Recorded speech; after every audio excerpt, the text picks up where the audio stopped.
कहा गया है कि संघ लोक सेवा आयोग के जो भी नौकरी करता है संघ लोक सेवा आयोग के द्वारा, उनकी नौकरी से आप ऐसे नहीं कि एक झटके में उनको नौकरी से निकाल, ठीक है।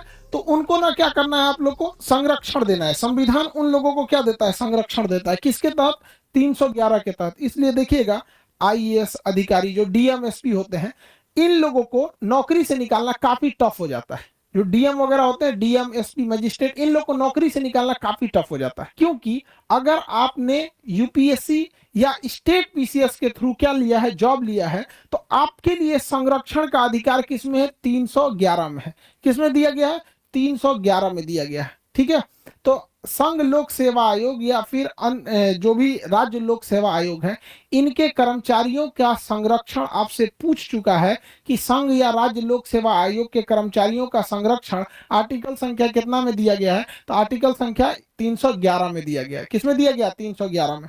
अब हम चलते हैं 312, उसके बाद चलेंगे 315। देखिए 312 में क्या कहा है, तो इसको पहले समझते हैं। अखिल भारतीय सेवा क्या होती है। 3 टाइप की नौकरी को ध्यान से समझिए। ये 3 नौकरी, एक होती है अखिल भारतीय सेवा, अखिल भारतीय सेवा, अखिल भारतीय सेवा। सेवा का अर्थ होता है नौकरी, सर्विस, अंग्रेजी में कहते हैं सर्विस।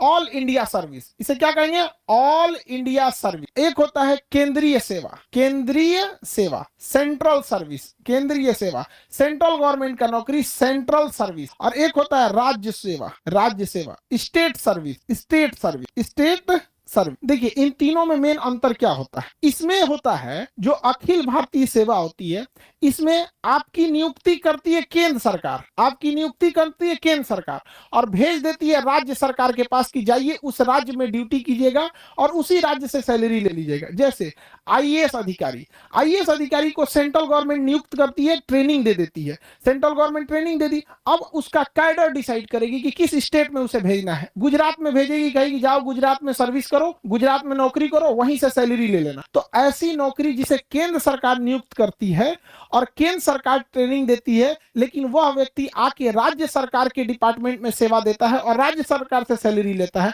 ऐसी नौकरी को अखिल भारतीय सेवा कहते हैं। ये भारत में सबसे पावरफुल जॉब है, क्योंकि वह राज्य सरकार उस अधिकारी को कुछ समय के लिए सस्पेंड कर सकती है, लेकिन हमेशा के लिए नौकरी से निकालने का अधिकार उसे नहीं होता है, अर्थात बर्खास्त, यानी उसको टर्मिनेट नहीं कर सकती है। इतना पावर होता है। अखिल भारतीय सेवा में सैलरी राज्य सरकार देती है, लेकिन नियुक्ति कौन करती है, केंद्र सरकार। सबसे पावरफुल होता है। इसमें कौन कौन आएगा अखिल भारतीय सेवा में, तो देखिए ध्यान से। एक आता है इंडियन एडमिनिस्ट्रेटिव सर्विस, आईएएस अमूमन डीएम लिखता है, आईपीएस लिखता है। और इंडियन फॉरेस्ट सर्विस, भारतीय वन विभाग। इंडियन फॉरेस्ट सर्विस को रखा गया किसके, कब, 1966 में। क्यों, क्योंकि हमें उस समय आभास हो गया कि जंगलों की कटाई इतनी तेजी से चल रही है कि छोटे मोटे कर्मचारियों को वहां के ठेकेदार, विधायक उधायक डरा धमका मिला उला के कटवा लेते हैं सब पेड़ वगैरह। तो वहां आभास हुआ कि एक ऐसे अधिकारी की जरूरत है जो राज्य सरकार या लोकल लोगों से उतना न डरे।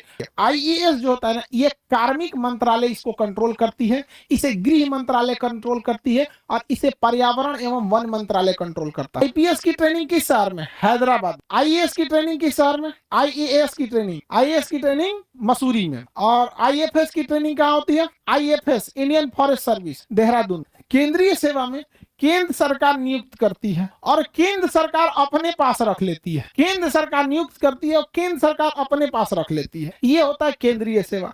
जैसे रेलवे, रेलवे में नियुक्ति कौन करेगा, केंद्र सरकार, केंद्र सरकार।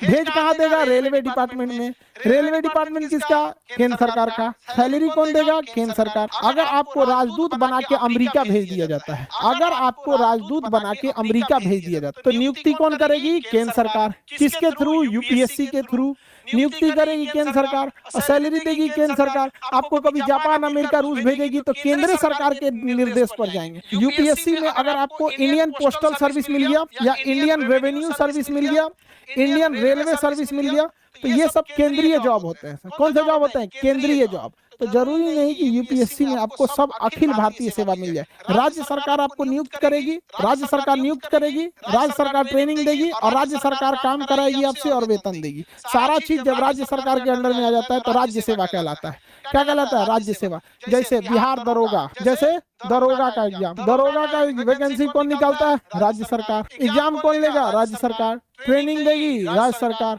काम कराएगी राज्य सरकार, और उसके बाद से आपको सस्पेंडो कर देगी राज्य सरकार। निकल डरा हुआ यही वाला रहता है, सबसे डरा हुआ यही कर्मचारी रहता है, क्योंकि राज्य सरकार के अंडर में ही सब कुछ रहता है। अरे भैया हमारा उठा के मत फेंक दियो, समझा है कि नहीं?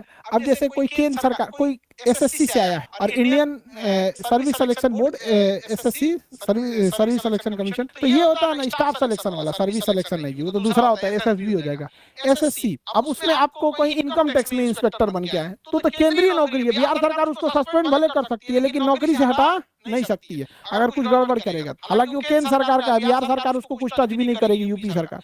आप रेलवे में टेक्नीशियन सपोज कीजिए, लोको पायलट है, ट्रेन चला रहे हैं, ऐसे स्टेयरिंग नहीं होता जी, A9 हैंडल होता है, ट्रेन चला रहे हैं, तो क्या राज्य सरकार आपको, यूपी सरकार का ये खराब ट्रेन चला रहे हो हटो, नहीं हटा पाएगी? कौन हटाएगा? केंद्र सरकार हटाएगी। तो सबसे ज्यादा कर्मचारियों के पास पावर किसके पास रहता है?